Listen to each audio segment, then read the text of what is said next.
guys, samahan niyo po ako para mag-grocery. Ipapakita ko po sa inyo kung paano po ako mag-grocery. Konti lang po yung bibilin ko. Importante po, mayroon po tayong shopping bag para hindi na po tayo kailangang bumili ng plastic bag. At para hindi na rin po tayo kailangang bumili ng paper bag. At mas maganda po kung may dala tayong shopping bag para eco-friendly. At importante po ang mask. Huwag niyo pong kalilimutan ang mask. Samahan niyo po ako. So guys, bago po ako umalis ng bahay, chine-check ko po muna kung ano yung mga kailangan namin, kung ano yung nasa fridge, ano yung nasa cabinet. At gumagawa po ako ng listahan sa cellphone para po madaling mag-erase at tipid po sa papel at ballpen, sa ink.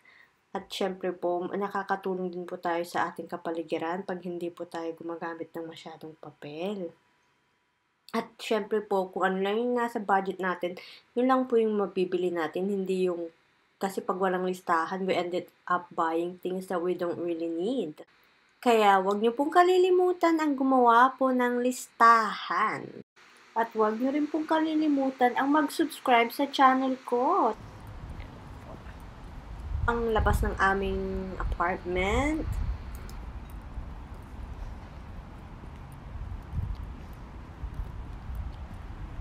Oh, very green, di ba?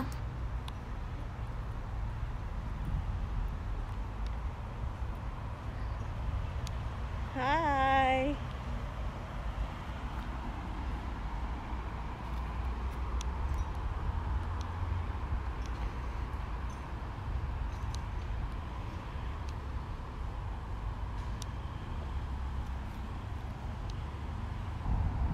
So, gamit ko po yung Osmo DJ Mobile.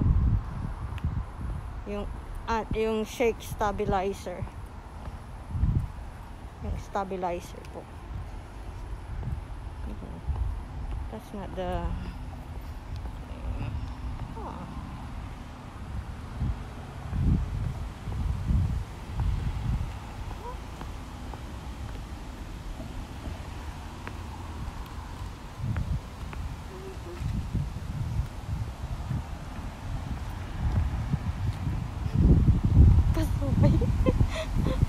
Pasaway, nagbi-video habang pagtatawid, no? Pasaway ako. Sige. Tawid po muna tayo. So guys, nakatawid na po tayo. So ayan po yung shopping mall.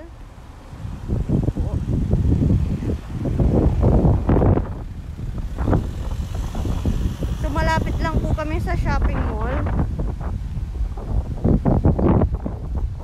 Pagbaba mo po sa hagdan, shopping, tatawid ka lang sa shopping mall. Yun nga lang, ang hirap kasi ang taas. Andito na po tayo sa grocery store at kailangan po natin kumuha ng scanner. So itatap po natin yung card. And po. Hi Karen. Ayan po, wala pa pong laman yung scanner ko. Mamaya po, pag namili na po tayo, papakita ko po sa inyo.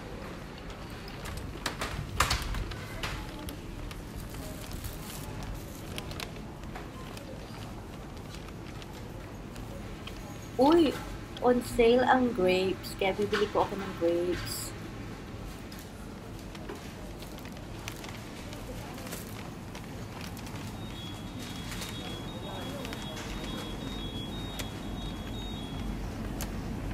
So, iscan lang po natin yung barcode.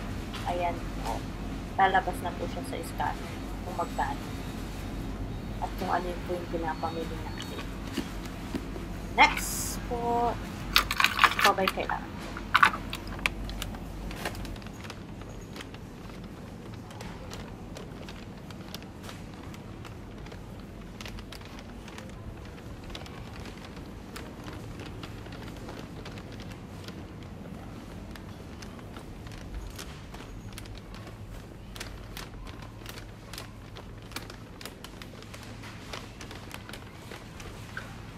Kailangan ko ng bread ng pandebara.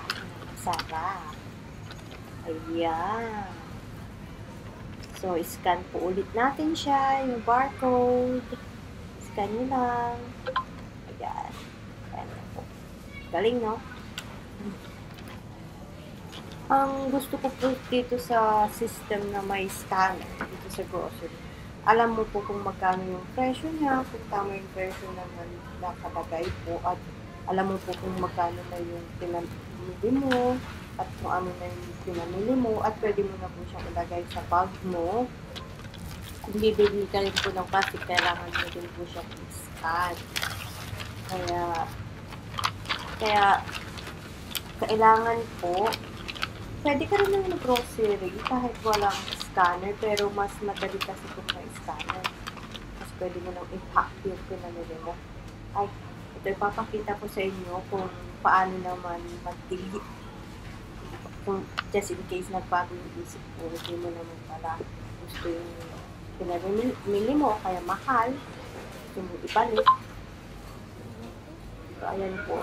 Nasa Swedish po kasi siya. So, pero may icon naman. Ayan. I-scan mo ulit yung barcode. Pero i-click mo yung delete. And then, scan mo yung barcode. Ayan. Ayaw nyo mag-scan. So, ayan. Ayan po. Natanggal na po siya sa ating scanner.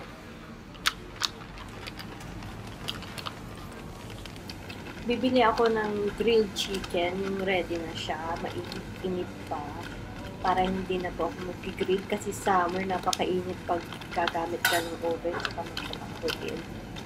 Mayroon namang freshly grilled na manok po na nabibili ko dito sa grocery store. At bibili rin po ako ng mixed salad at yun na po ang dinner namin ng mag-asawa para po hindi na kailangan dito, diba? Madalian na. Kamura din po, affordable po siya. Buong manok yun.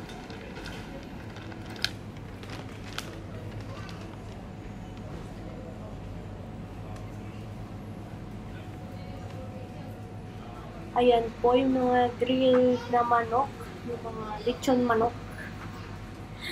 So, isa lang po yung bibilin ko kasi dalawa lang yung asawa ko. At mainit pa po yan. May mozzarella din. Kailangan ko ng mozzarella. Kaso nga lang, nakalimutan ko na kumuha ng salad. Kaya kailangan ko bumalik doon sa may vegetable section.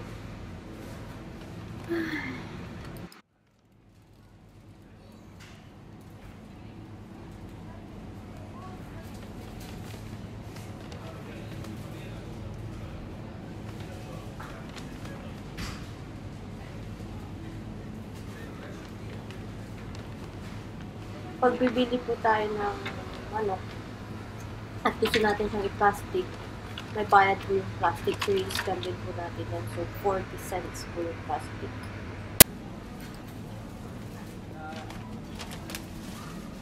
Itong grocery store na po ito, meron din po siyang sariling bakery. So, maraming donuts. At mga breads. Iba't ng breads. May maliit na activity room din yung mga bata para di sila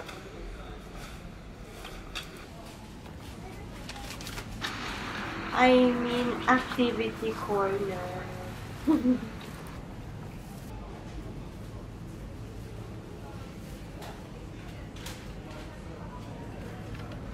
O ayan, 10 crown.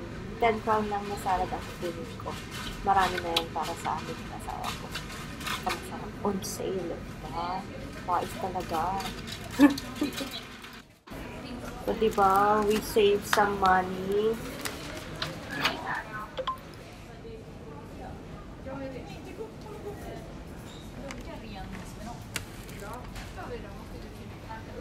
Maraming kamatis. Iba't ibang klase ng kamatis. Pampakinis po ng cookies.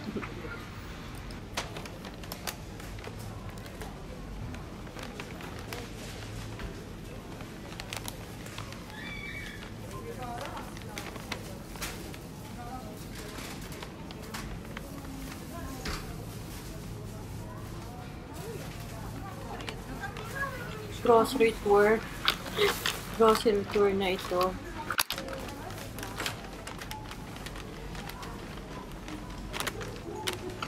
May libre din pong prutas para sa mga bata, para pwede nilang kainin, pwede nilang tikman. Free po yan.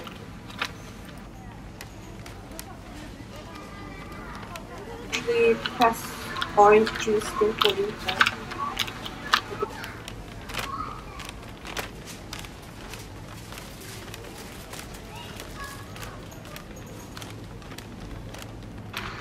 Bored na po ba kayo sa ating grocery tour?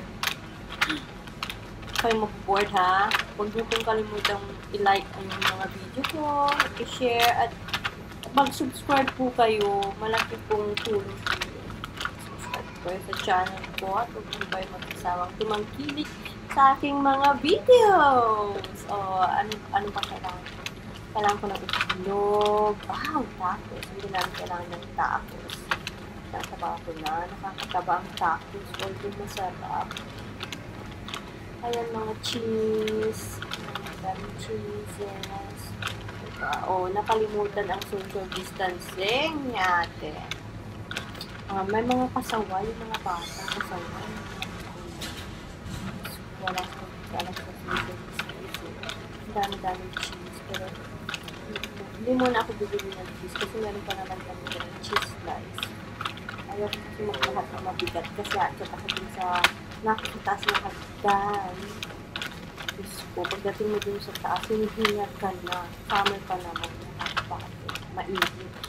27 degrees Celsius ngayon. Ayan, mga milk. Yung itlog. Talaga naman. Grocery tour na po. I-check na po natin yung mga napamili natin. Lagyan natin ng check sa ating cellphone.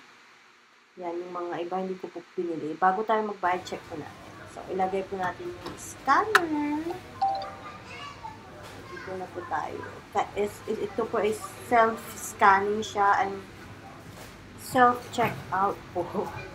I should say, self-checkout po. So, kayo po mismo ang mag-checkout ng mga pinamili nyo.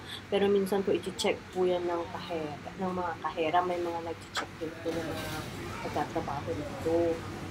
So, minsan, may mga nahuhuli na ng madaya. So, kailangan nyo pong itap yung card nyo. Natap nyo lang. Ayan, naka-Swedish pa siya. Hindi pa ito sa English. Para ma-intendo nyo. Ayan. So, click lang, touchscreen. Don't forget to put sanitizer afterwards. Magbayad na po tayo at saka po atay natin yung resibo at itago natin yung resibo para makalabas po tayo. Kasi kailangan natin yun para makalabas. Thank you for watching, guys. Bye!